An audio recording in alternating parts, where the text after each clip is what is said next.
mendengarkan. Ah, ini kita dari ya, akan hasil yang Suaranya belum jelas. Kurang dekat kamu sama mic-mu kali. ini udah mepet Pak. Ya udah.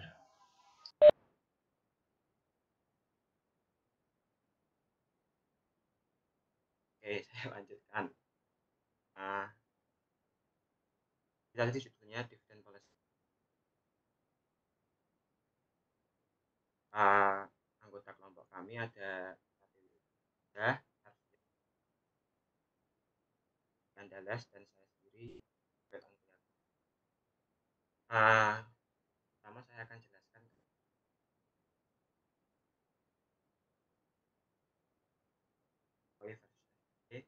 biar nanti tidak ada pertanyaan ini. Saya ngambil dividend policy dan Jokowi karena akan data saat pemilu tahun 2009 di mana SBY memenangkan itu tahun 2011 dan 2014 karena Jokowi menangkan pemilu. Jadi dari judul ini artikel kami tidak ingin membandingkan kinerja SBY dengan Jokowi atau memberikan bandingkan antara dua presiden tersebut, hanya murni judul yang tidak ada sebenarnya tidak ada kaitannya antara biar lebih menarik. Oke, nah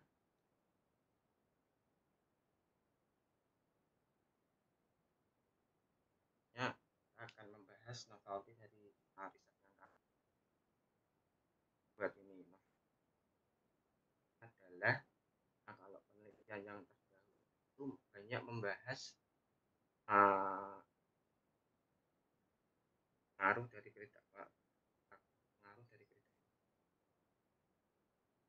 ekonomi secara luas dan agak mirip dengan Journey tahun 2013 yang membahas pengaruh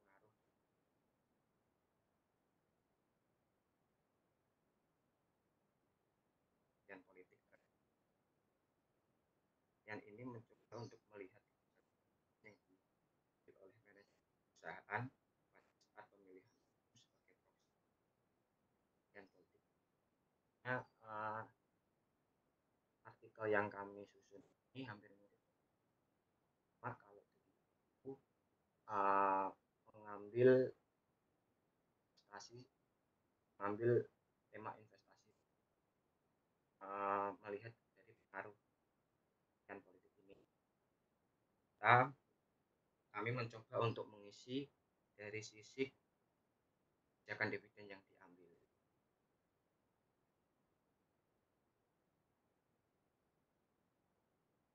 Oke, selanjutnya kita masuk ke introduction. Itu kita harus mengetahui apa itu merupakan keadaan karena merespon. Nah, jadi ketidakpastian politik akan respon dari kebijakan yang dibuat oleh pemerintah. Misalnya kalau ketidakpastian itu saat adanya kasus ada pemerintahan atau peraturan baru kan atau suatu negara. Dan selanjutnya untuk jelasnya lagi ada Korenesi tahun yang mengungkapkan bahwa tangan ekonomi dengan harga saham yang lebih relatif pengambilan yang lebih intinya adalah memiliki pengaruh yang dijelaskan ya. Penelitian ini lakukan ini mengambil proksi pemilihan umum mengambil pemilihan umum sebagai proksi dari ketidakpastian politik. Kenapa kami mau ngambil pemilihan umum? Karena pemilihan umum di Indonesia ini memiliki beraneka ragam ras, suku, dan Indonesia sendiri merupakan negara kepulauan yang cukup besar dari Sabang sampai Merauke, sehingga memiliki bagian yang berbeda-beda. Dari situ terciptalah banyak partai-partai politik di Indonesia yang memiliki tujuan yang berbeda. Pada saat tahun pemilihan biasanya partai-partai dengan berbeda melakukan koalisi untuk mengusung satu nama untuk dicalonkan sebagai presiden. Setiap calon presiden ini kan memiliki berbagai rencana-rencana atau kebijakan yang nantinya akan diterapkan pada saat masa pemerintahan, baik partai oposisi maupun partai pemerintah. Mereka saling beradu kebijakan pada saat pemilu untuk meyakinkan masyarakat untuk memilih masing-masing partai pengusung. Nah, karena melihat itu biasanya akan terjadi nah presiden petahana atau presiden yang calonkan kembali ini biasanya akan melakukan perubahan kebijakan mendukung untuk adanya pemilihan umum yang dilakukan sehingga menarik. Dan di sisi lain partai-partai oposisi pun juga akan melakukan kebijakan pada bidang yang mereka kuasai pada tahan pada saat tahun pemilihan, sehingga akan menimbulkan pada dengan alasan itulah sebagai proksi dari pemilihan dari ketidakpastian politik. Hal ini juga didukung dari artikel pada Google dan Pahama tahun 2000. Nah, setelah itu kita mengetahui bahwa pemilihan umum kita masuk ke dalam ruangannya, yaitu di mana manajer yang kurang memperhatikan itu mengalami penodaan selama dan setelah masa pemilihan. Itu menurut saya, kami berasumsi bahwa manajer belum melakukan sesuatu. Kan pada artikel ini kami juga akan dua teori yang bisa dilakukan oleh manajemen perusahaan pada saat terjadi baik dan di artikel ini akhirnya kami memilih dividend payment karena menurut Baker tahun 2012 manajer perusahaan di Indonesia melihat bahwa nilai perusahaan yang akan lagi dengan ROS tahun 1977 bahwa pembagian dividen dapat menjadi sinyal positif mengenai prospek perusahaan di masa yang akan datang.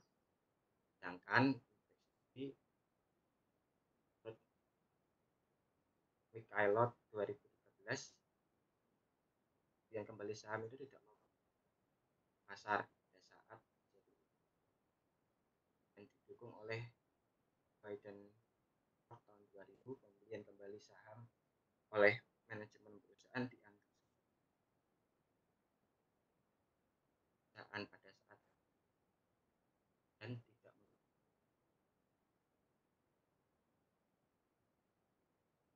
yang kita ketahui. Baik ini dilakukan oleh beberapa perusahaan pada saat terjadinya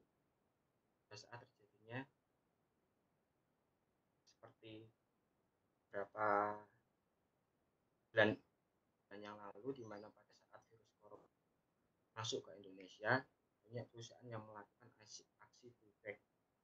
Ini bertujuan untuk mengurangi penurunan harga saham yang terus menurun karena adanya efek. Dalam artikel ini dianggap sebagai alat mengembangkan arus kas perusahaan aja, tidak untuk memberikan yang lebih untuk kepuasan investor. Uh, Sehingga dividend payment ini dianggap lebih memberikan dampak positif untuk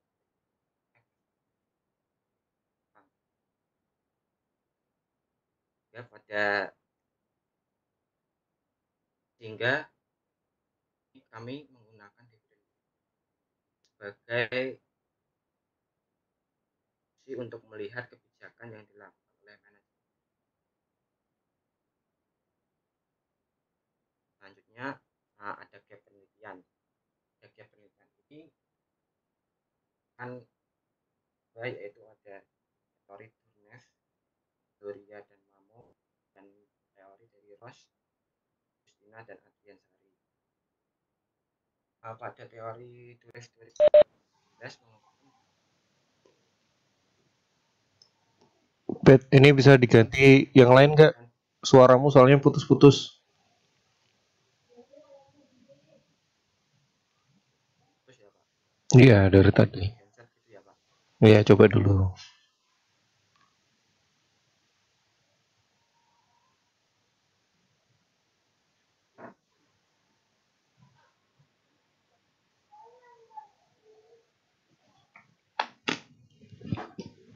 Sebenarnya ya saya udah dari tadi putus-putusnya, cuma saya diemin aja. Nunggu ada yang ngelaporin, baru Latifah akhirnya ngomong kan. Yang lain kalau misal putus-putus ya ngomong gitu loh.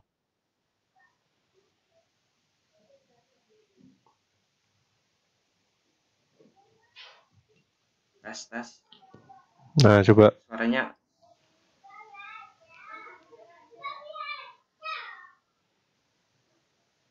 udah jernih ya Pak?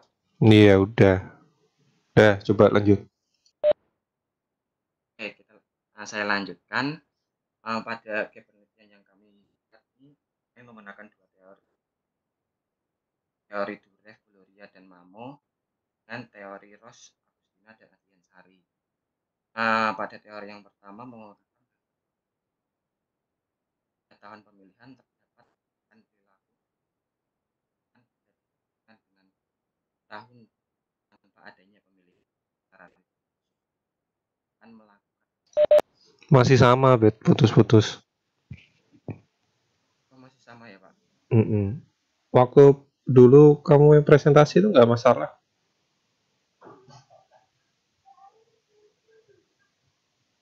Atau nggak usah? Coba.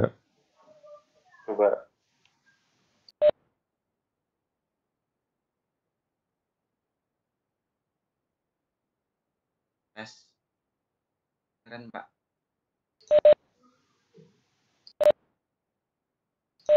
Coba dulu aja. Oke, saya lanjutkan. Pada tahun pemilihan terdapat kan perilaku manajer perusahaan bila dibandingkan dengan tahun tanpa adanya pemilihan. Tidak langsung manajer melihat perilaku manajer perusahaan yang berbeda saat tahun pemilihan. Masih sama putus-putus. Coba ganti anggota kelompok yang lain deh. Siapa tahu sinyalnya lebih bagus. Oke, coba jelaskan. Ya, Mm-mm. terakhir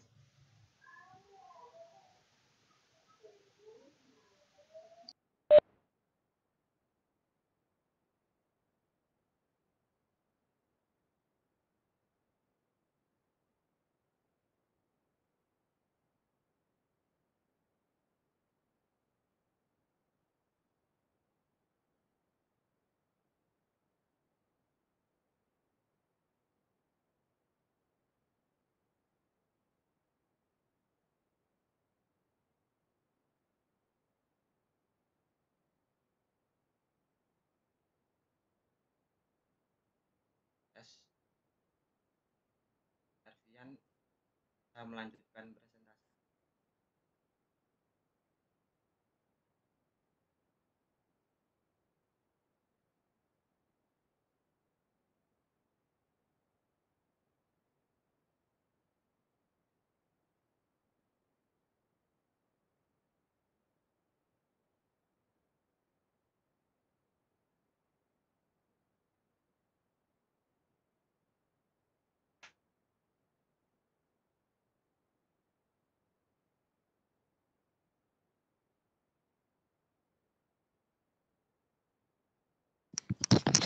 Oke, selamat pagi semua.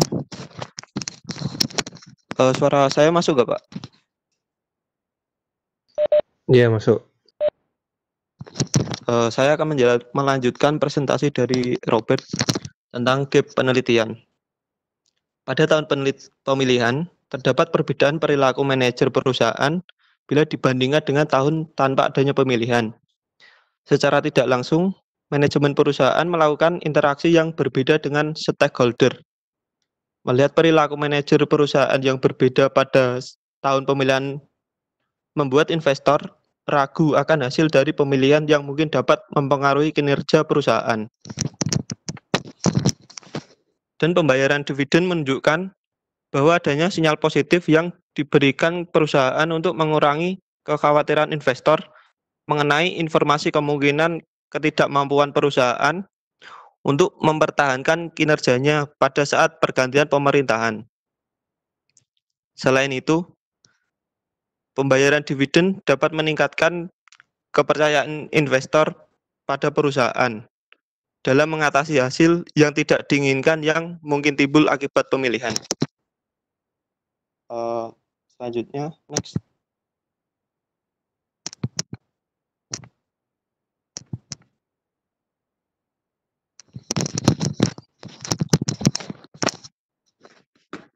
Saya akan menjelaskan pada bagian hipotesis. Hipotesis yang digunakan pada riset kami kali ini yaitu tentang ketidakpastian politik pada saat pemilu mempengaruhi kebijakan pembayaran dividen perusahaan.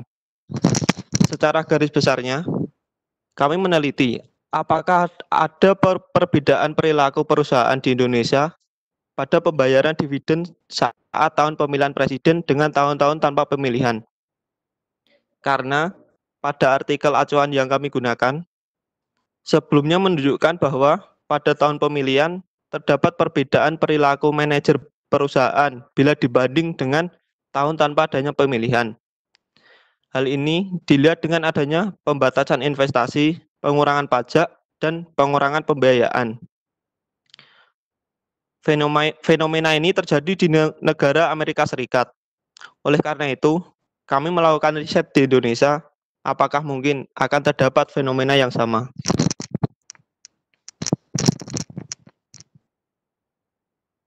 Next.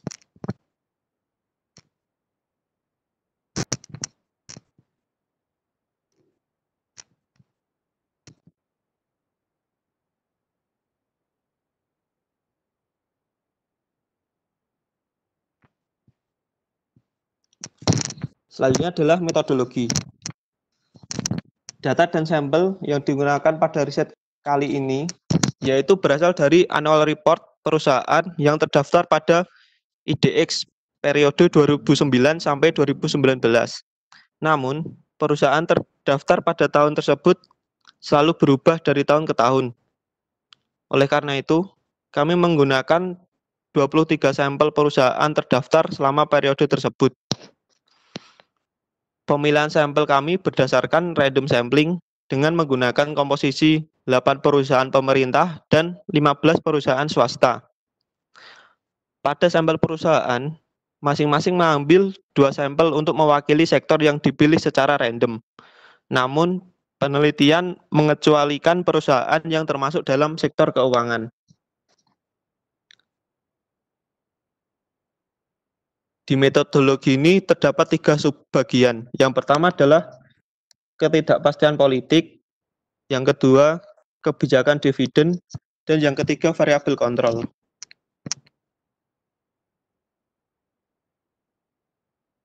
Yang pertama adalah ketidakpastian politik. Makalah ini menggunakan pemilihan presiden sebagai proksi untuk ketidakpastian politik.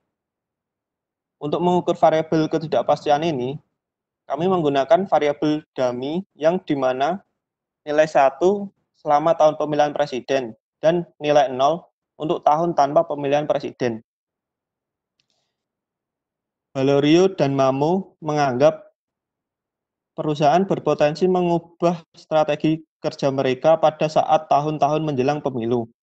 Ditambah dengan pendapat Bjorkov, dengan adanya tujuan politik yang berbeda dapat mempengaruhi pertumbuhan ekonomi. Sehingga berpotensi mengalami ketidakpastian. Tahun pemilihan presiden yang kami gunakan sebagai sampel adalah tahun 2009, 2014, dan 2019.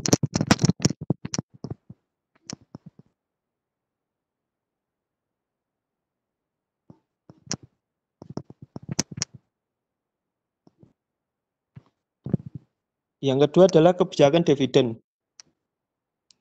Untuk mengukur kebijakan dividen dengan menggunakan presentasi dividend yield, kami percaya bahwa besarnya pembayaran dividen dilakukan dengan tujuan untuk menunjukkan bahwa adanya sinyal positif yang diberikan perusahaan untuk mengurangi kekhawatiran investor mengenai kemungkinan ketidakmampuan perusahaan untuk mempertahankan kinerjanya pada saat pergantian pemerintahan dan meningkatkan sedikit kepercayaan investor pada perusahaan dalam mengatasi yang tidak diinginkan yang mungkin timbul akibat pemilihan. Data yang kami gunakan berasal dari pemberitaan yang dipublikasikan oleh perusahaan. Untuk mencari dividen yield dengan rumus dividen per lembar saham dibagi harga saham dikali 100%.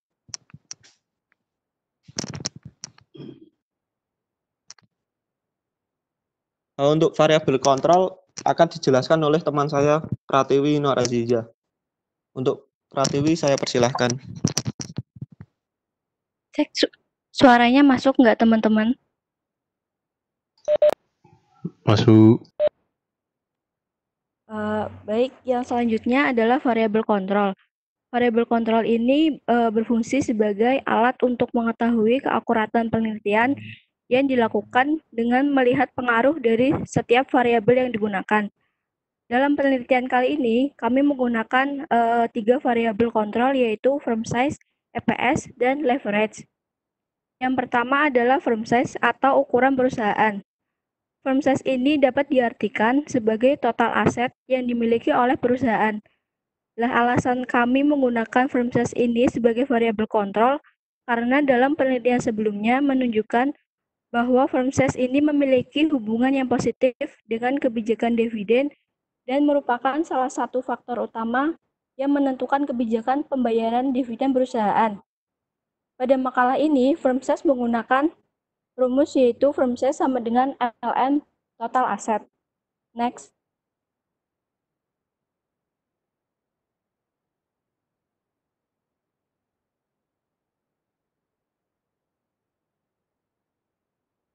Yang kedua ada EPS atau earnings per share. EPS ini merupakan rasio antara pendapatan yang dihasilkan dan jumlah saham yang beredar. Menurut Nervina, variabel EPS berpengaruh positif terhadap kebijakan dividen. Selain itu, pada penelitian sebelumnya berpendapat bahwa perusahaan yang menghasilkan keuntungan yang lebih besar cenderung akan membayar dividen lebih tinggi daripada perusahaan yang nirlaba. Kami menggunakan rumus EPS sama dengan ln EPS. Next.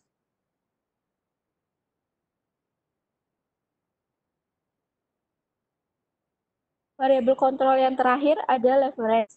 Leverage ini merupakan penggunaan aset atau sumber daya perusahaan dengan tujuan untuk meningkatkan keuntungan perusahaan.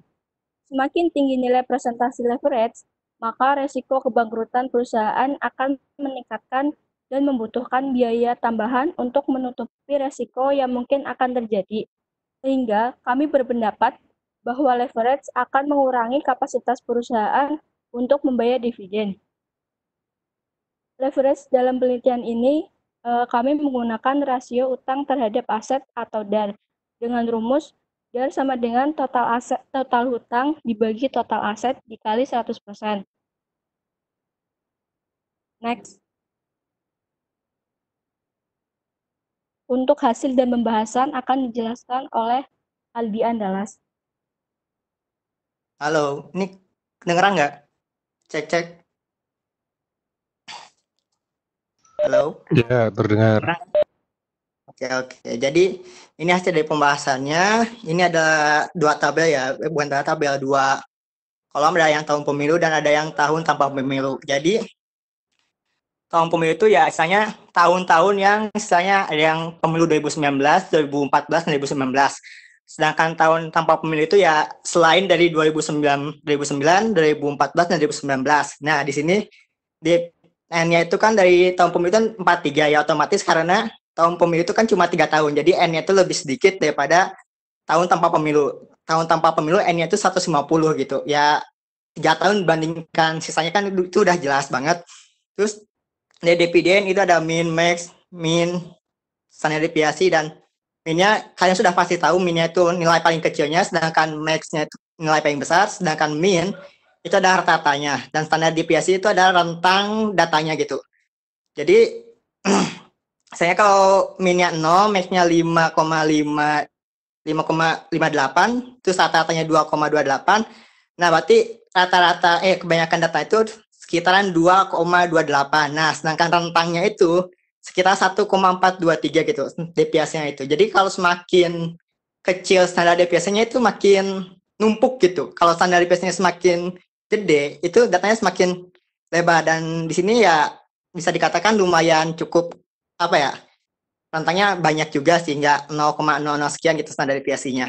Terus dari size juga ya bisa kalian lihat itu hasilnya udah cukup bagus juga, IPS udah cukup bagus, dan average-nya juga udah cukup bagus.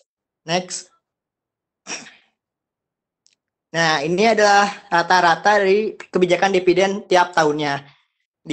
Kan ada 2019 sampai 2019. Nah, yang tahun pemilu itu kan ada 2009, 2014, dan 2019. Kalau dilihat di rata-rata, itu udah ada kesimpulannya di bawah. Bisa kalian baca bahwa rata-rata yang di tahun pemilu itu lebih ya cukup besar gitu daripada rata-rata yang di tahun tanpa pemilu gitu. Meskipun ya SBY itu yang 2019 itu kan 3,9, sedangkan yang Jokowi 1,21, dan kembali Jokowi 2,29 rata-ratanya itu tersebut. Cuman yang jadi masalah kan ini kan judulnya juga kan SBY versus Jokowi. Lalu kenapa sih Jokowi dua periode, sedangkan SBY kan 2004 sama 2009. Itu nggak ada 2004-nya. Nah, ini akan dijawab di kesimpulan nanti. Terus, apakah ini rata-rata ini bisa jadi acuan bahwa ya dividen pas waktu pemilu naik, atau dividen pas tahun pemilu buruk dan sebagainya, ini belum jadiin patokan ya, karena kita harus melakukan ya analisis statistik imparsial gitu. Next, contohnya ya kayak gini. Ya, tolong di next. Nah, ini ada statistik imparsial memakai regresi ya. Jadi pemilu itu ya ada model 1, model 2, model 3, dan model 4 gitu. Ini ada diregresiin, sedangkan yang pemilu itu ya seperti yang tadi disebutkan oleh teman-teman saya itu memakai dummy gitu, di mana pemilihan presiden itu tahunnya itu 1. Kalau nggak ada tahun pemilunya, yang di selain 2009, 2014, 2019 itu dummy-nya 0 gitu. Nah, di model 1 itu kelihatan bahwa dividen itu dipengaruhi oleh pemilu sebesar 0,018, berarti positif. Cuman, nah ini yang jadi masalahnya, R-score-nya tuh cukup terlalu, bukan nggak cukup, ini sangat kecil sekali gitu. Ini cuma 0,00003, artinya bahwa R-score itu variabel ini tuh mempengaruhi dividen tuh enggak sih, berapa persennya sih. Nah, si R-score-nya itu cuma 0,03, berarti pemilu itu ngaruhin ke dividen itu sangat kecil. Lalu di model 2 dimasukin IPS, R-score-nya makin naik lagi, model 3 R-score-nya makin naik lagi, dan model 4 R-score-nya naik lagi ya. Itu otomatis karena seperti yang saya kemarin baca-baca bahwa kalau semakin banyak variabelnya maka R-score-nya itu makin gede gitu ya. Itu udah wajar. Cuman yang jadi masalahnya itu R-score-nya itu sangat kecil gitu, dan ini adalah suatu mungkin nggak terlalu baik juga, tapi apa boleh buat gitu. Ini hasil penelitian kami ya, apapun hasilnya kita tuh ya segini gitu, karena ada beberapa kendala yang mungkin belum bisa diatasi kalau lagi keadaan kayak corona kayak gini, apalagi pas kelas online kayak gini. Next, halo. Nah, ini ada kesimpulan dan saran. Jadi, bacain dulu ya. Tujuan dari makalah adalah untuk meneliti pengaruh dan ketidakpastian politik dan kebijakan di bidang perusahaan. Jadi tujuan paper ini ya untuk apakah ada sih pengaruh ketidakpastian politik tersebut terhadap dividen. Nah, hasil dari penelitian kami itu ya ada, cuma dalam tanda kutip pengaruhnya itu sangat kecil. Lalu kenapa sih pengaruhnya itu sangat kecil sekali? Yang pertama, ini ada keterbatasannya. Pertama, penelitian hanya menggunakan 3 variabel dan melihat pengaruh ketidakpastian politik terhadap dividen. Jadi ini ada 3 variabel gitu. Kalau dari lihat artikel acuan dan artikel yang lainnya, itu sampai 5 atau 6 variabel kontrolnya itu sangat banyak gitu. Sampai kalau saya nggak salah, itu ada variabel tentang gubernurnya. Sampai gubernur pun dimasukin gitu. Ini gubernur pemilihan berapa, tahun berapa, dan sebenarnya itu dimasukin pakai dummy juga. Dan kalau pakai itu menurut saya itu sangat kompleks sekali ya. Ini adalah keterbatasan keterbatasan kelompok saya untuk memakai dummy yang lebih dari 1 gitu. Masih bingung juga soal masalah dummy. Terus yang kedua, penelitian kami masih terbatas dalam jumlah periode sampai penelitian karena hanya menggunakan 3 kali tahun pemilihan. Nah, ini yang jadi kemarin ada suatu yang masalah yang cukup gede juga dari kelompok kami, di mana untuk mencari laporan keuangan yang lebih dari 10 tahun itu sangatlah susah gitu. Kami malah bahkan sudah bertanya kepada asisten lab yaitu Kepti. Halo Kepti. Nah, saya tuh nanyain bahwa Cap gimana kalau data di lab sampai tahun berapa, dan dia jawab sampai 2009. Dan sayangnya juga lab itu pas waktu ya ngejain ini udah tutup karena udah mulai corona kalau nggak salah, udah tutup, jadi nggak bisa minta data ke lab. Dan nah itu juga menjadi alasan kenapa sih 2004 nggak dimasukin gitu. Kan SBY 2004 sama 2009, sedangkan Jokowi 2014 sama 2019.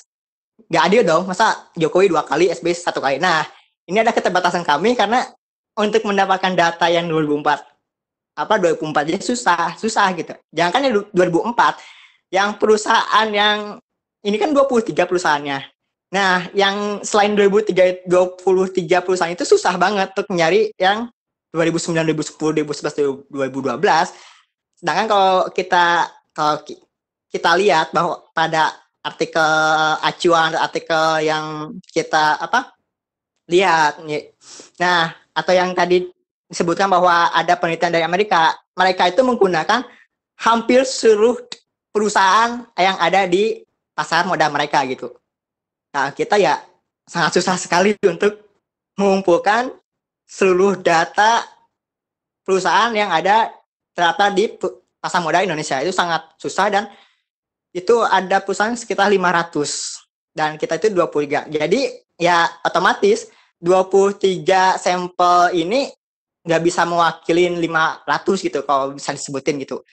Kurang mewakili gitu. Kalaupun ya susah gitu. Maksudnya ini udah diacak-acak datanya berapa, perusahaannya itu udah kadang ya pemerintah satu, swasta satu, pemerintah satu, swasta langsing itu masih aja gitu, belum bisa mewakilkan gitu. Jadi untuk saran-saran penelitian selanjutnya mungkin bisa ditambahkan datanya itu yang lebih banyak lagi gitu. Kalau bisa ya 500 datanya masukin semuanya. Tapi kalau kelompok kita itu ya mohon maaf gak sanggup gitu, susah.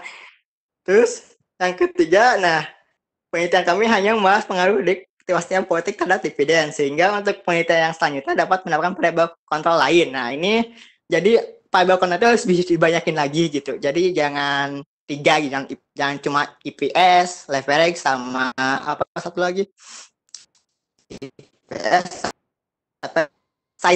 size doang, itu kayak kurang gitu. Kalau bisa ya 10 variable control atau 7, ini cuma 3 gitu. Itu sangat keterbatasan kami juga untuk mengolahnya itu sangat banyak sekali gitu. Jadi nah ini ada juga lebih baik penelitian. Jadi ya semoga ada penelitian yang lebih baik lagi daripada kami gitu. Nah, cukup sekian. Ini tutup atau gimana? Oke, tutup aja ya. Sekian dari kelompok kami. Mohon maaf bila ada kesalahan, baik kata atau tekstual karena mungkin ada tipe-tipe dan sebagainya. Wassalamualaikum warahmatullahi wabarakatuh. Waalaikumsalam warahmatullahi wabarakatuh. Silakan yang ada pertanyaan.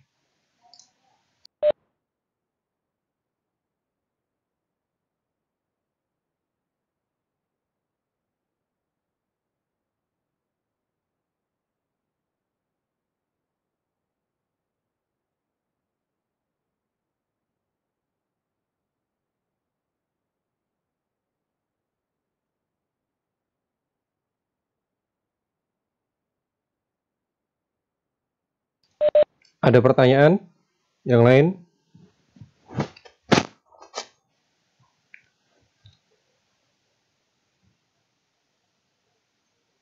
Ya kalau memang masalahnya keterbatasan data ya saya maklumi ya, soalnya ya itu nggak cuma jadi masalah mahasiswa tapi menjadi masalah saya juga. Jadi curhat sedikit. Dosen-dosen itu kan disuruh buat penelitian kan. Ya memang salah satu kewajiban dari dosen itu penelitian. Nah khususnya untuk dosen di bidang manajemen keuangan kan data yang dibutuhkan adalah kebanyakan ya adalah data sekunder dari laporan keuangan. Nah, yang jadi masalah itu untuk misal saya mau melakukan penelitian dengan rentang waktu yang panjang, ya jadi masalahnya kayak kelompok ini. Selain datanya tidak tersedia, kalaupun tersedia, effort yang harus dikeluarkan untuk mentabulasi data itu terlalu panjang, terlalu merepotkan. Mungkin kan teman-teman semua ini yang di sini udah merasakan mentabulasi data dari apalagi data yang tersedia dari Bursa Efek itu kan bentuknya PDF ya kalau nggak salah ya. Kalau yang di lab itu bentuknya apa, Kev? PDF, Pak. Nah, PDF kan. Jadi kalau PDF ya misal saya 10 tahun aja terus N-nya adalah atau cross sectionnya adalah 100 perusahaan, satu variabel aja itu udah harus input 1000 observasi kan. Nah itu akan capek banget mindahin dari PDF ke Excel, itu panjang. Maka saya sebenarnya udah beberapa kali usul ke fakultas, ke Pak Dekan, Pak tolong dong langganan data gitu. Itu ya diiyain tapi mungkin karena satu dan lain hal belum terlaksana. Nah sebenarnya ada alternatif nih buat kalian kalau misal mau mendapatkan data dalam bentuk Excel ya, data laporan keuangan dalam bentuk Excel. Kalian bisa datang ke Undip, ke FEB Undip, di situ ada lab Bloomberg. Di situ menyediakan data laporan keuangan dan sepengalaman saya waktu saya dulu di Jogja, Bloomberg itu nanti data yang akan diberikan ke kita adalah dalam bentuk Excel. Ya. Jadi langsung dalam bentuk Excel, nanti kita tinggal minta ngasih variabelnya apa aja, perusahaannya apa, dari berapa tahun gitu. Nanti langsung dikirimkan ke kita dalam bentuk Excel. Ya cuma masalahnya adalah berbayar. Kalau bukan mahasiswa Undip, berbayar. Ya, jadi itu masalahnya. Jadi tinggal ini trade off nih. Kalau kalian mau ngumpulin data, trade off, ya kan? Mau yang tidak berbayar tapi mengeluarkan tenaga dan waktu dan pikiran untuk memindah data-data yang ada di PDF ke dalam Excel, atau berbayar tapi dapat yang langsung Excel. Mungkin bisa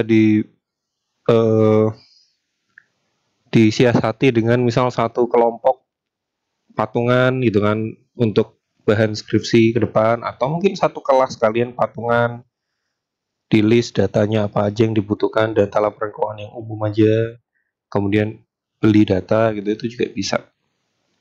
Sementara seperti itu karena keterbatasan di tempat kita. Ya. Kemudian kembali ke penelitian ini,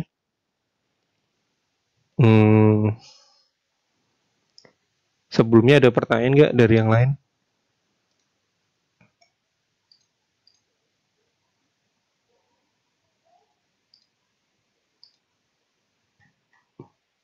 saya mau bertanya Mm. sama kelompok dan kawan-kawan. Tadi di dalam metode penelitian kalian melakukan penelitian ini dengan random sampling. Nah, itu mengapa kalian pilih metode ini dibandingkan dengan teknik-teknik lain?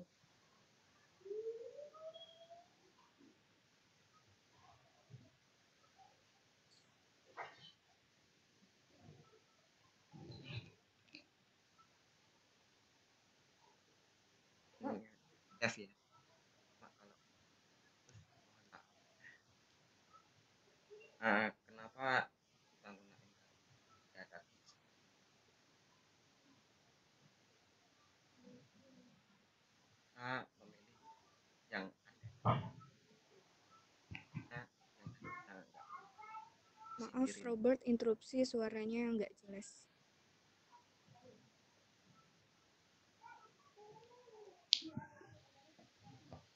Intinya kita pilih data itu berdasarkan kesediaan data. Kalau datanya nggak ada, nggak komplit, itu kita nggak pilih, kita pilih yang komplit. Hanya kita menggunakan random sampling. Kalau memilih sampel berdasarkan data yang komplit itu ya bukan random sampling namanya, itu namanya purposive sampling. Karena kalian sudah menetapkan kriteria untuk pemilihan sampel, sampel yang dipilih adalah sampel yang datanya lengkap. Nah, itu namanya purposive sampling atau non-random atau non-probability sampling. Kalau random sampling itu semua sampel itu memiliki probabilitas yang sama untuk terpilih. Nah, pada saat semua sampel itu memiliki probabilitas yang sama yang terpilih, maka kita tidak mempedulikan apakah si sampel tersebut datanya lengkap atau tidak, karena kita fokusnya kepada probabilitas terpilih yang sama. Ya, kita tidak mementingkan atau tidak menghiraukan apakah datanya lengkap apa tidak. Jadi kalau jawabannya Robert adalah karena kita memilih sampel berdasarkan kelengkapan data, itu namanya bukan random sampling, itu non random sampling, yaitu purposive sampling gitu.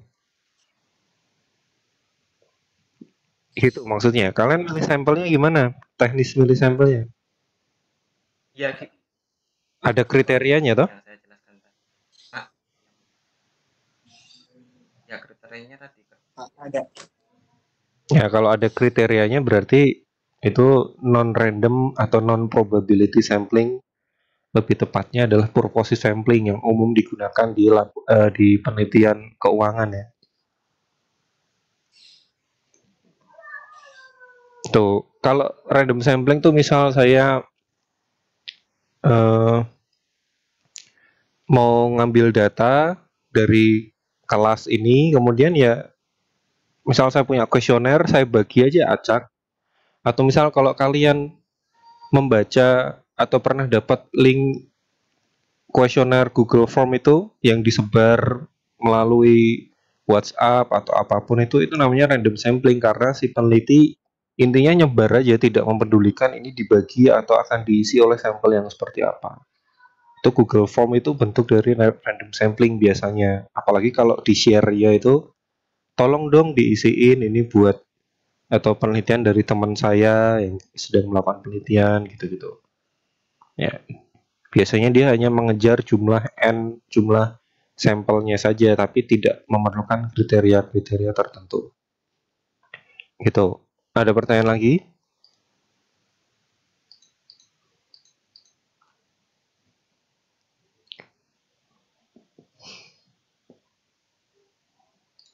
Yang lain?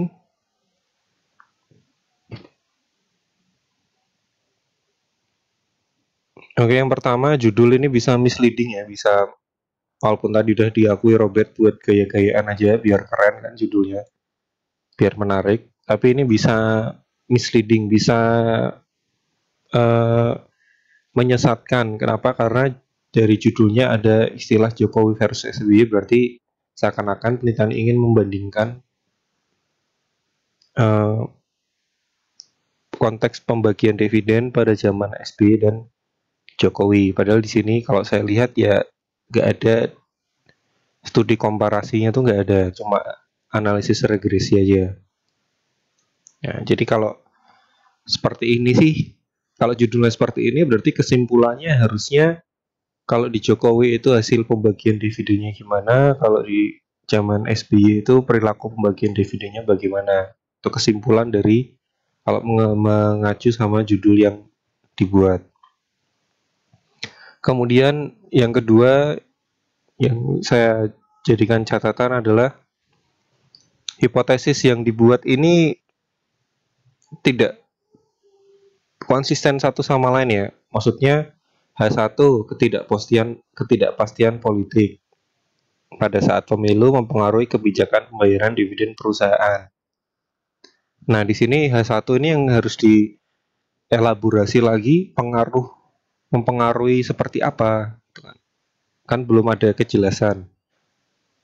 Pengaruh ketidakpastian politik saat pemilu itu terhadap pembayaran dividen itu seperti apa. Kalau cuma pengaruh aja bisa aja semua hal itu punya pengaruh. Tapi kita sebagai peneliti harusnya punya dugaan yang lebih tajam lagi pengaruhnya itu seperti apa. Pengaruh seperti apa tuh ya kalau sederhananya apakah pengaruhnya positif atau negatif itu. Kalau kita cuma berhenti di pengaruh, maka yang kita harapkan di hasil regresi kita, misal kita pakai regresi ya. Jadi kalau hipotesisnya pengaruh, kemudian kita uji pakai regresi, ya, yang kita cari atau yang hipotesis kita ini akan terbukti apabila hasil regresinya itu menunjukkan signifikansi. Variabel X-nya signifikan terhadap Y-nya. Tidak peduli apakah signifikan positif atau signifikan negatif. Kenapa? Karena hipotesisnya cuma berbunyi pengaruh. Ya. Jadi kalau hipotesisnya bunyi pengaruh, maka yang kita ekspektasikan adalah hasil regresinya, hasil uji hipotesisnya itu signifikan. Nggak peduli positif, nggak peduli negatif. Nah, biasanya pada saat peneliti itu membuat hipotesisnya cuma berhenti di pengaruh saja, tapi tidak spesifik apakah berpengaruh positif atau negatif, biasanya ada dua alasan. Yang pertama memang hubungan antar variabelnya ini masih diperdebatkan, masih dalam pertentangan yang sangat kuat lah. Dan biasanya ini untuk pengujian teori-teori atau variabel-variabel yang masih baru. Jadi belum jelas hubungannya seperti apa.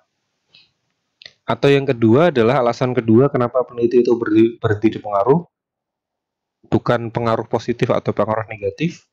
Ya, kesimpulan keduanya adalah atau alasan keduanya kemungkinan karena penelitinya nggak paham. Ya, penelitinya kurang mendalami konteks penelitiannya dia sendiri sehingga dia tidak bisa membuat dugaan yang spesifik. Ya pokoknya pengaruh aja. Pengaruh apa? Pokoknya pengaruh. Ya. Nah, jadi yang mana?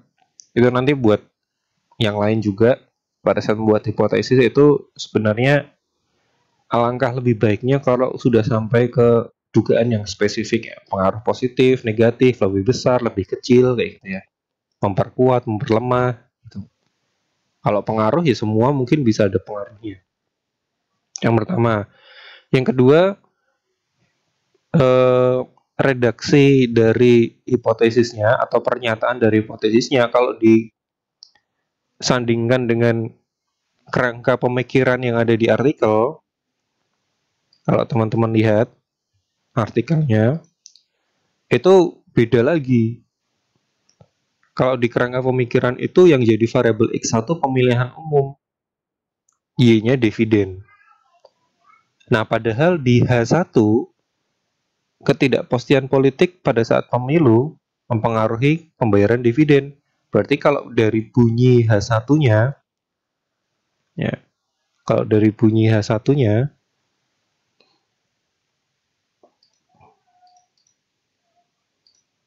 ini saya buka aja.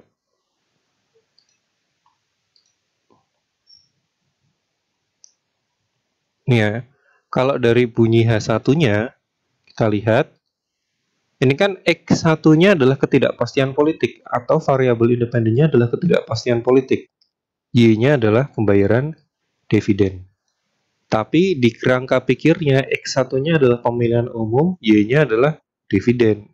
Y-nya sama, tapi X1-nya ini enggak sama. Nah, ini juga penting ya. Ya, mungkin maksud kita adalah sama ya, maksud penulis atau maksud kelompok ini sama. Tapi kalau dituliskan dan digambarkan seperti ini jadinya nggak konsisten. Jadi variabel yang mau diuji itu ketidakpastian politik atau pemilihan umum. Gitu kan?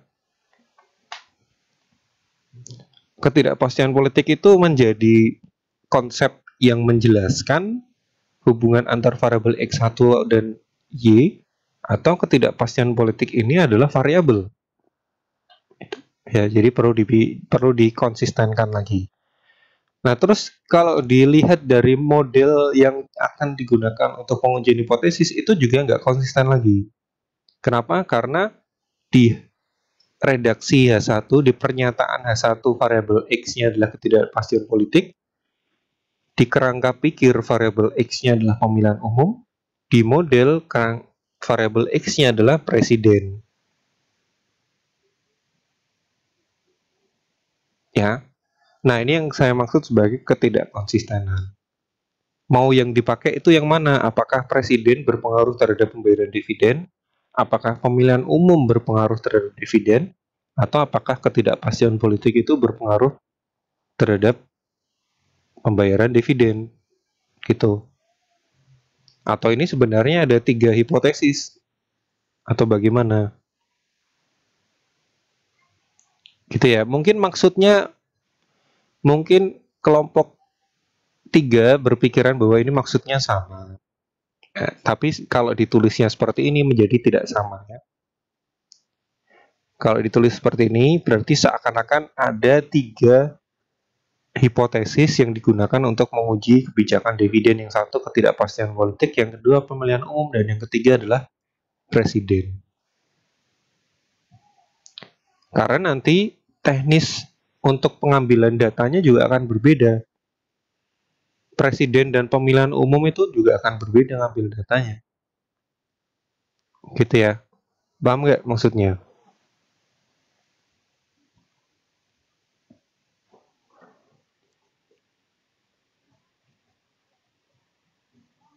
Gimana, ada pembelaan nggak kelompok 3?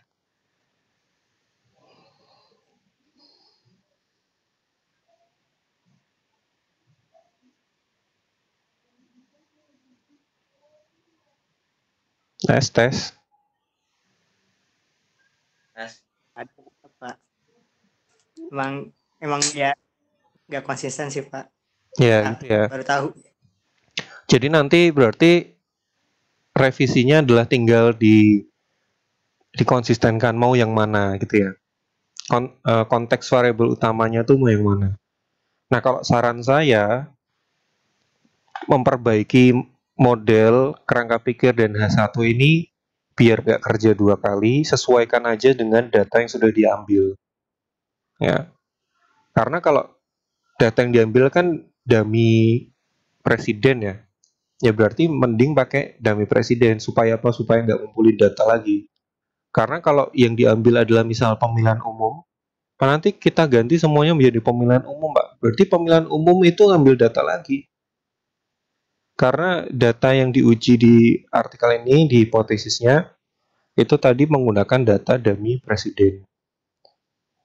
Ya, bukan dummy pemilihan umum. Jadi itu saran saya biar nggak kerja 2 kali, kecuali kalian memang pengennya, saya sih pengennya tetap di pemilihan umum Pak, atau kami pengennya di ketidakpastian politik, ya udah nggak apa-apa. Ya, berarti nanti kalau kekehnya di variabel yang bukan presiden, yaitu ketidakpastian politik atau pemilihan umum, berarti datanya harus disesuaikan. Ya, nah konsekuensinya kalau tetap menggunakan data presiden dengan alasan supaya kita nggak nyari data lagi Pak, nggak masalah, tapi konsekuensinya adalah latar belakangnya berarti harus di otak-atik lagi, karena latar belakangnya yang dibuat itu tidak ada penjelasan mengenai perilaku masing-masing perilaku tiap-tiap karakteristik presiden terhadap pembagian dividen. Ya, yang dibahas di latar belakang kan ini semuanya intinya masalah politik, kemudian proses pemilihan umum gitu-gitu kan. Tapi tidak ada yang secara spesifik membahas mengenai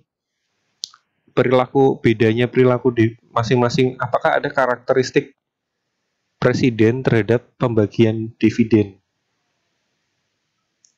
Ya.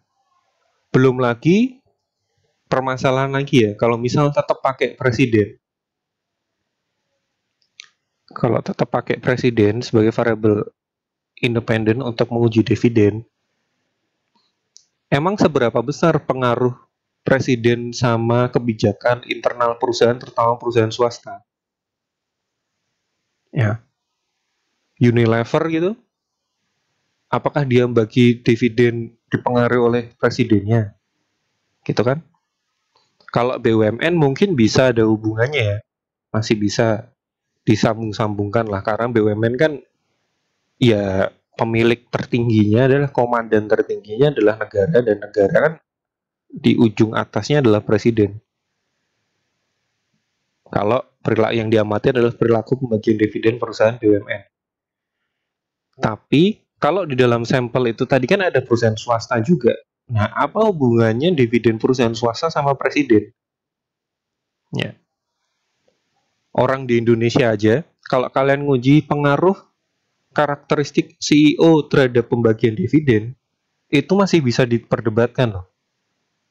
Jadi kalau kalian misal ada yang menguji pengaruh karakteristik CEO atau direktur utama terhadap pembagian dividen, itu di Indonesia masih bisa diperdebatkan. Kenapa? Karena di Indonesia, di dalam struktur corporate governance-nya, di tata kelola perusahaannya, pemegang kekuasaan penuh untuk membagi dividen itu bukan direktur utama, tapi RUPS. Ya. Nah, padahal ini ceritanya, direktur utama itu ya orang yang pimpinan tertinggi perusahaan, itu aja masih diperdebatkan apakah dia punya kuasa untuk menentukan dividen apa enggak. Dia masih berada di dalam perusahaan ya. Apalagi presiden yang ada di luar perusahaan, dan ini perusahaannya perusahaan swasta. Nah, seberapa jauh pengaruhnya? Nah, itu masalah-masalah yang muncul kalau kalian tetap pakai presiden. Selain latar belakang harus diperbaiki, nanti argumen hipotesisnya dan berbagai macam flaw-nya itu, ya, lubang-lubang argumentasinya, itu harus kalian penuhi. Ya. Jadi kalau misal kalian tetap, oke, kita memutuskannya pakai presiden Pak, biar datanya nggak ambil lagi, nggak masalah. Nanti akan saya cek latar belakangnya, sama saya tanya lagi nih pertanyaan-pertanyaan tadi. Ya. Apa hubungannya, seberapa kuat kuasa presiden terhadap kebijakan dividen perusahaan, terutama perusahaan swasta. Oh, kalau gitu kita pakai perusahaan BUMN aja Pak. Gitu kan, biar nggak perlu menjawab hubungan presiden sama perusahaan swasta. Nah, kalau sama perusahaan BUMN berarti itu nggak perlu diteliti. Kenapa? Karena jelas perusahaan BUMN itu mau presidennya siapapun, itu punya dividen payout ratio rata-rata yang lebih besar daripada perusahaan swasta. Ya. Nggak perlu diteliti, itu udah terjawab sendiri. Itu kalau memutuskan pakai BUMN. Ya, artinya kalian harus menyiapkan berbagai macam argumen dan alternatif untuk membuat argumen yang kalian buat di penelitian ini tuh menjadi lebih sempurna, ya, nggak ada celah-celahnya. Gitu. Tapi intinya idenya udah bagus ya. Idenya udah bagus. Kalian udah berusaha untuk, ya, kelompok ini udah berusaha untuk membaca artikel di jurnal yang baik, ya kan? Acuan utamanya kan si ini tuh, yang tadi disebutkan Robert di awal-awal, Goodell dan Fahama kan, US Presidential Election and Implied Volatility, the Role of Political Uncertainty, gitu kan. Iya Pak. Ya. Nah, kemudian mungkin waktu kalian baca artikelnya, waktu sampai model kalian bingung karena modelnya, variabelnya pusing. Ya. Tapi justru kuncinya adalah di modelnya itu. Ya, model yang kalian tinggalkan itu karena kalian bingung, terus kalian buat model sendiri di sini, itu yang menyebabkan penelitiannya jadi nggak konsisten. Ya, argumen kalian jadi nggak konsisten. Kalau di penelitiannya si Goodell itu, pertama yang kalian tinggalkan dan fatal. Yang pertama adalah political uncertainty. Dia menggunakan political uncertainty dan variabelnya adalah political uncertainty. Ya. Variabel political uncertainty yang dipakai di Goodell itu, ya, ini kan artikelnya. Political uncertainty yang digunakan di Goodell, variabel utamanya adalah delta probabilitas dari win, delta probability of win. Ya. Delta probability of win ini adalah, kalau di sini disebutkan monthly percentage change in the probability of success of the eventual winning presidential candidate. Jadi dari artikel ini yang pertama, data itu adalah data bulanan. Kalau variabelnya political uncertainty atau ketidakpastian politik atau pemilihan umum. Dan data kalian adalah data tahunan. Nah, kalau data tahunan itu jadi masalah kalau yang mau dibawa adalah pemilihan umum atau political uncertainty dari hasil eleksi itu. Kenapa? Karena proses eleksi kan nggak dicerminkan dalam konteks tahunan. Ya, konteks pemilihan umum itu kan jelas ya tanggalnya berapa, di tanggal berapa, yang tahun 2009. Kemarin pemilu itu tahun 2019 ya, apa 2018 ya. Itulah yang pemilu terakhir kemarin, itu kan jelas tanggalnya berapa. Di dalam bulan ini tanggal sekian. Jadi harusnya diobservasinya adalah data yang mendekati dengan event-event pengumuman pemilihan umum itu. Kalau kita pakai data tahunan, bagaimana caranya kita bisa mengobservasi event yang cuma terjadi 1 hari? Ya. Makanya si penelitian aslinya ini dia menggunakan data bulanan. Ya, persentase perubahan dari probabilitas kemenangan dari kandidat presiden. Ya, jadi datanya bulanan, kemudian political uncertainty-nya diukur pakai ini. Kemudian oke lah, misal, oke Pak, kalau kita ganti pakai probabilitas win, kita pakainya political uncertainty Pak, kita nggak pakai presiden, boleh nggak? Boleh. Political uncertainty-nya diukur pakai apa? Diukur pakai sama seperti artikel ini Pak.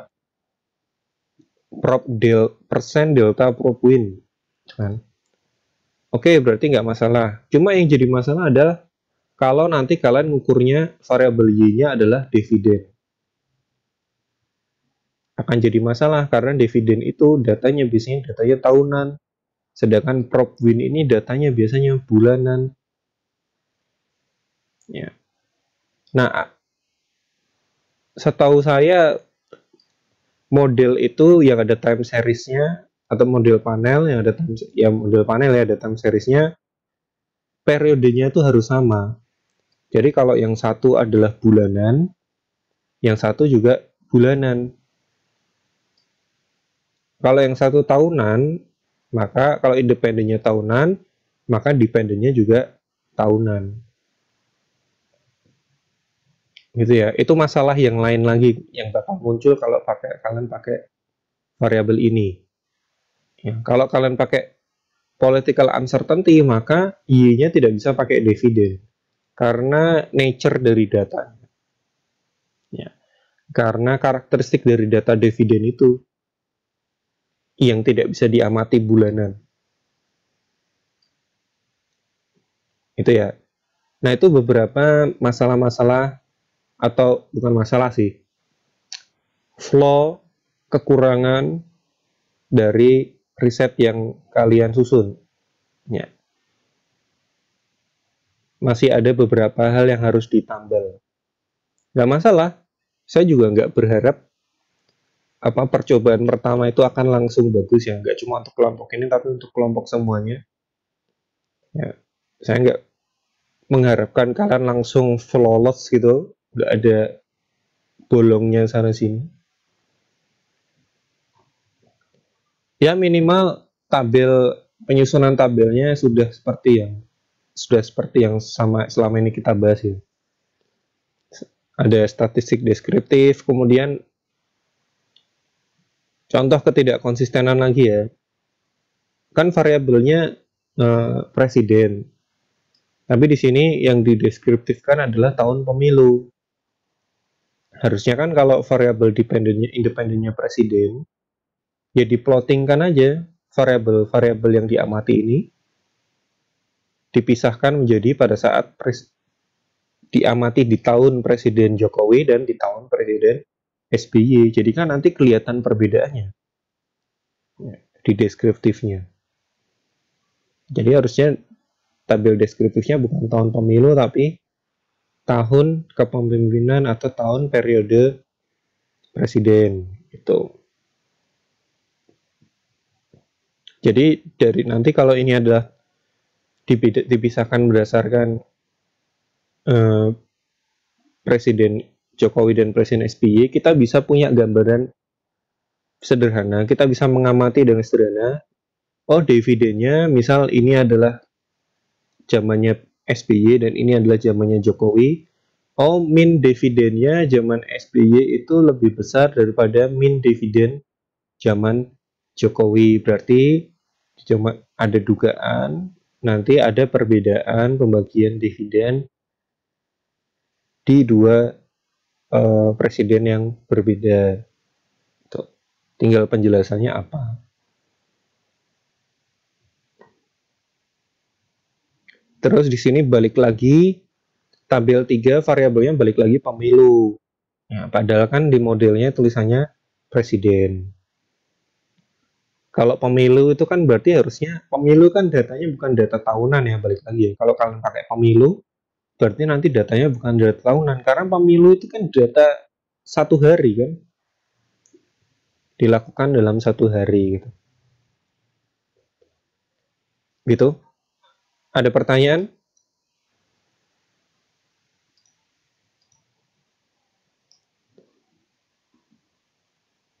Pak mau tanya sebenarnya satu modelnya dari artikel yang Faruk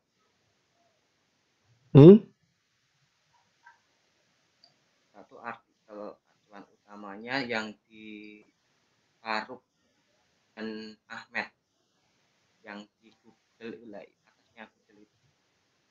Oh, Faruk. Yang Google itu cuma kita lihat teori-teorinya. Teori-teorinya emang teori apa yang dipakai? Teorinya juga ya teori pengambilan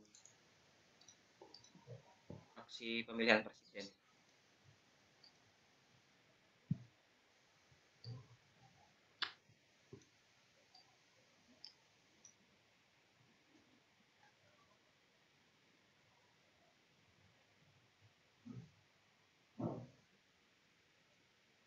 Nah, kalau pakai Faruk dia pakai election years ya. Jadi ini yang kalian replikasi kan. Ini juga modelnya.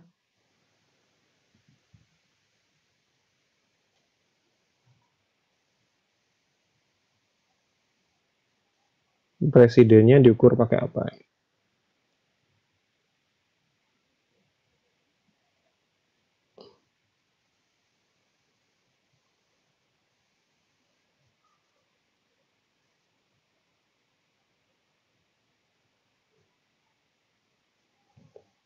Nah, di sini kamu kata tadi dummy presiden kalian apa?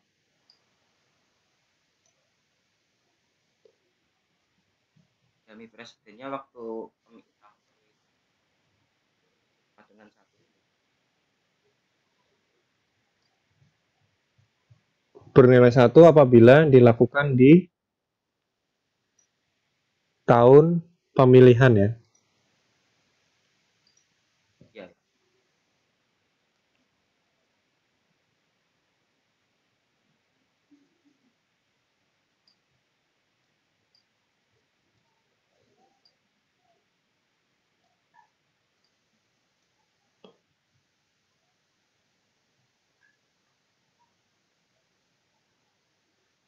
Ya, jadi udah sama dengan artikel ini ya.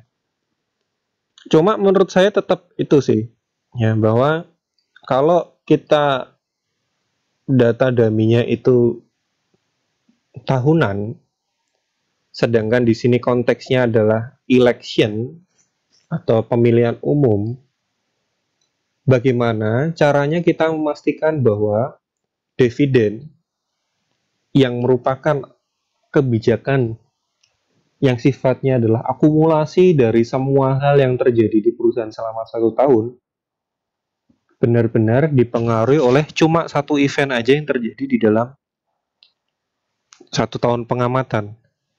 Kan bisa jadi dalam 1 tahun yang sama itu terjadi banyak event lain yang bisa mempengaruhi masing-masing perusahaan membayar dividen, ya kan?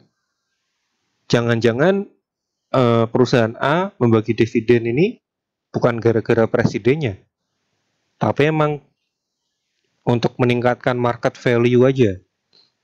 Jangan-jangan perusahaan B tidak membagi dividen bukan gara-gara presidennya, karena memang ingin menambah laba ditahan, karena punya kesempatan investasi di lain.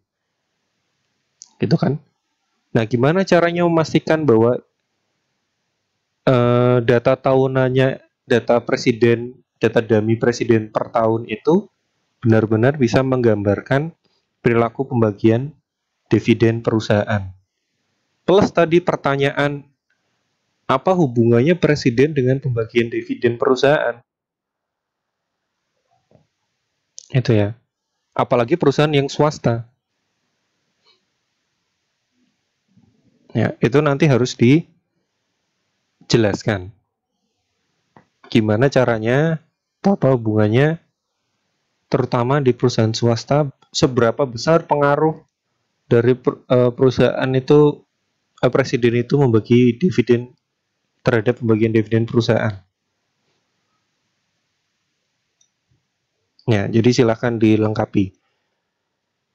Jadi kadang-kadang ya, kenapa Pak lah itu kok di penelitian yang saya baca kok dia sepertinya nggak masalah bisa terbit di jurnal tuh gitu kan. Berarti kan udah direview dan lain-lain. Nah, bisa jadi kemungkinan ada perbedaan konteks pengambilan keputusan yang antara artikel yang kita jadikan acuan di Amerika ini dengan konteks di kita. Ya, saya pun pernah mengalami hal seperti ini ya. Jadi waktu saya bikin tesis dulu, di artikel acuan saya itu hipotesis dan argumennya itu ya nggak ada masalah. Tapi setelah saya paparkan untuk ujian seminar, itu ternyata oleh dosen pengujinya diberi masukan, ini kalau di Indonesia nggak bisa karena gini. Karena konteks bisnisnya, konteks corporate governance-nya antara di Amerika dengan di Indonesia itu berbeda. Ya. Nah, jadi nanti silahkan kalian cari alasan kenapa atau seberapa kuat pengaruh presiden terhadap pembagian dividen. Argumennya apa?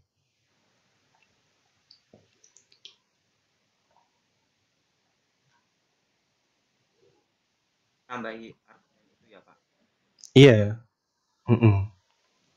Terus diperbaiki tadi hipotesis dan lain-lain.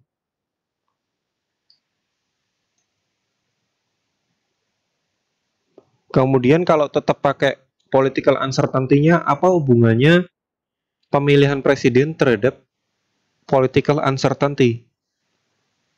Ya, kok bisa dari political uncertainty lari ke pemilihan presiden itu apa?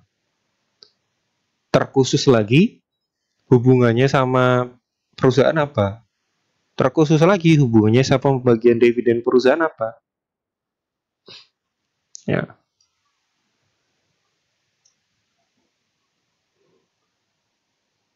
Ya itu ada semua sih Pak.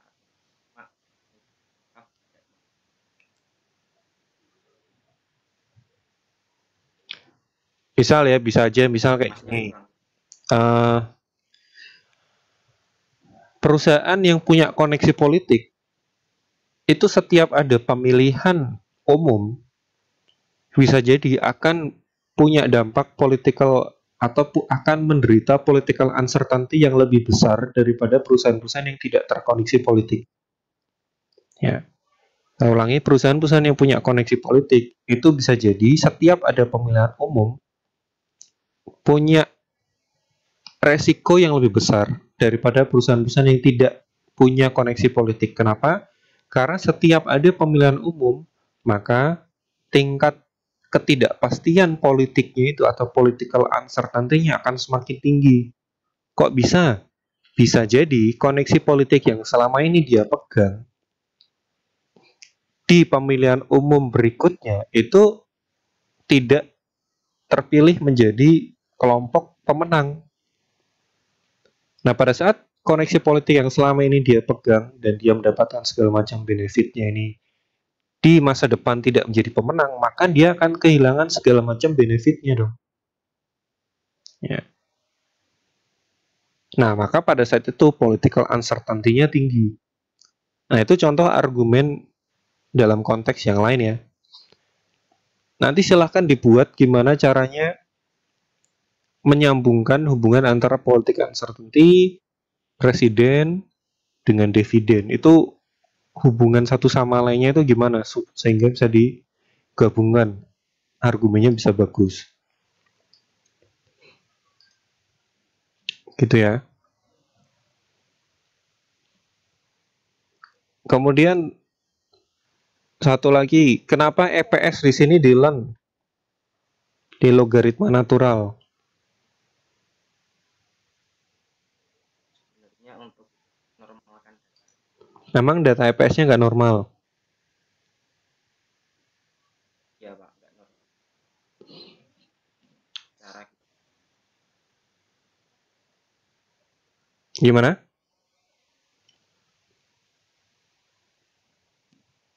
kita cari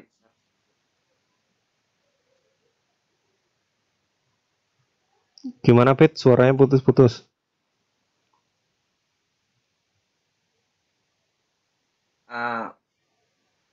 kalian itu untuk biar datanya normal Pak. Ya. Besar banget. Kemudian yang terakhir masukan buat saya adalah dari saya adalah kalau misal tabel 3 ini dilihat, tadi kan disebutkan bahwa R square-nya itu kecil banget. Ya. Nah, ini bisa jadi disebabkan karena data yang kurang ya biasanya. Jadi kalau jadi penyebabnya hipotesis terbukti apa enggak, data statistik ini bagus apa enggak itu banyak. Bisa jadi tabel 3 ini tidak terbukti atau datanya seperti ini karena memang secara teori, secara kontekstual memang nggak nyambung, bisa aja. Atau penyebab berikutnya yang menyebabkan kenapa datanya seperti ini, khususnya R square-nya kecil banget, bisa jadi karena datanya juga yang terlalu sedikit. Ya. Jadi untuk mendapatkan hasil yang bagus, hasil pengujian yang bagus itu butuh dua hal. Yang pertama, pembangunan argumen dan teori dan konsep latar belakang yang bagus. Ya. Supaya kita bisa memastikan bahwa semua hipotesis, semua variabel yang kita pakai, semua metode sampel yang kita pakai itu memang sudah memenuhi kaidah-kaidahnya. Dan yang kedua adalah data statistik yang bagus atau jelek seperti ini bisa diakibatkan karena memang ketersediaan data yang terlalu sedikit. Ya. Jadi jumlah data itu dalam konteks statistik itu disarankan N-nya sebanyak-banyaknya. Kalau bisa jumlah sampelnya itu mendekati populasi. Ya. Tujuannya kita melakukan sampling kan karena populasi itu kadang-kadang terlalu besar sehingga tidak bisa kita amati semuanya, sehingga kita memilih sampel yang bisa mewakili karakteristik populasinya, sehingga hasil pengujian atas sebuah sampel itu nanti bisa digeneralisir kesimpulannya menjadi kesimpulan untuk populasi. Nah, apabila kita punya sumber daya untuk mendapatkan semua data populasinya, maka lebih baik kita pakai populasinya semuanya. Ya. Biasanya di penelitian keuangan itu ya semua perusahaan go public yang dipakai. Biasanya ya. Supaya apa? Ya karena kenapa kayak gitu? Karena satu, populasinya itu bisa diamati semuanya. Datanya ada semua.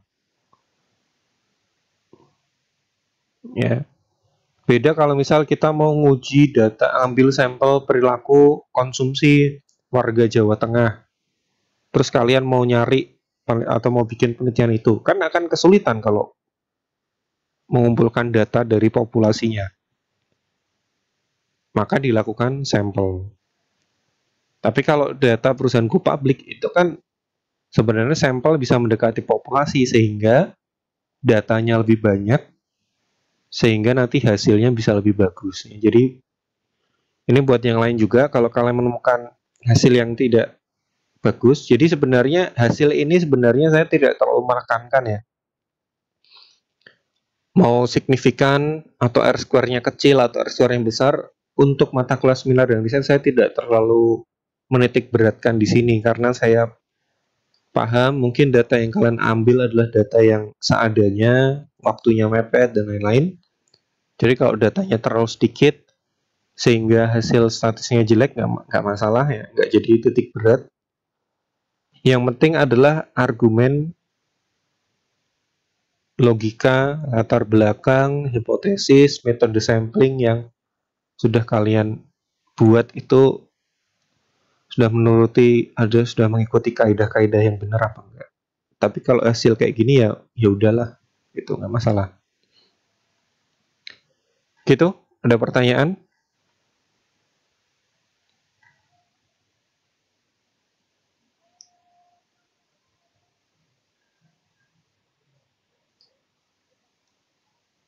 Yang lain ada pertanyaan?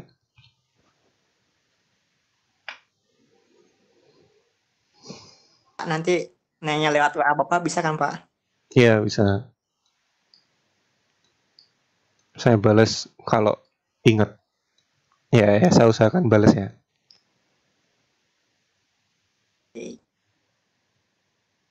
Oke, gitu aja ya. Kita akhiri untuk kelompok ini.